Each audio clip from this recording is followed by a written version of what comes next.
Hi, and welcome to everyone's favorite YouTube series that should probably be a blog post, Ask a Teledildonticist. Let's see what we've got in the mailbag today.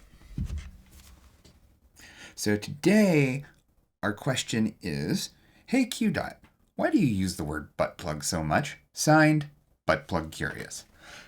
That's a great question. So for those of you that aren't aware, even though you're watching a YouTube channel called Buttplugin with qDot, I tend to use the word buttplug almost everywhere. I have the YouTube channel, I have a library named Buttplug, and I just use the word all the time in talks and whatnot. So why? So this really started as me getting sick of saying the term sex toys over and over and over.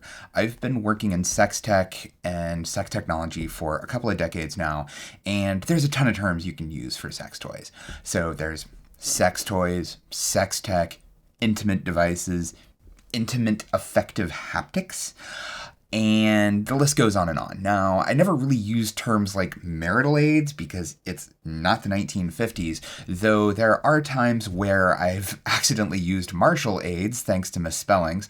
And, sometimes depending on the hardware you're working on, that might actually be true.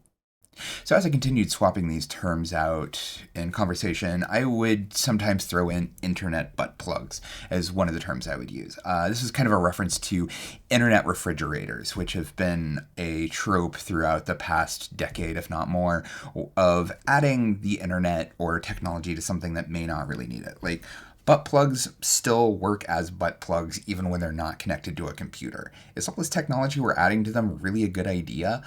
Now, obviously, my career and this channel and everything I do says, well, maybe, but it's still great to question that, especially every time I talk about it, and using this term kind of helps with that.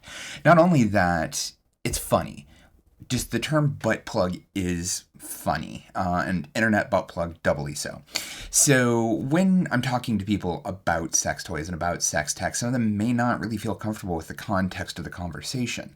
And using sort of a silly but descriptive term like internet butt plugs kind of helps lighten up the conversation a little bit and allows people to maybe engage a little bit easier. When I first started developing software for sex toys, the first name I used was Fuck Everything. It was funny, it was descriptive, but it was going to be an uphill battle to actually use this both in the press and when talking to, say, packaging systems that I wanted to redistribute my software.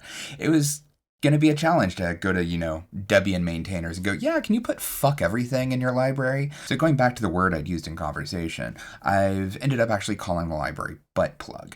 It's ribald, it's funny, and importantly, it's gender neutral too. As Buttplug, the library does support sex toys for all genders and all body types. We wanted to keep it as open as possible. And on top of that, now we have developers that have to say, yeah, I put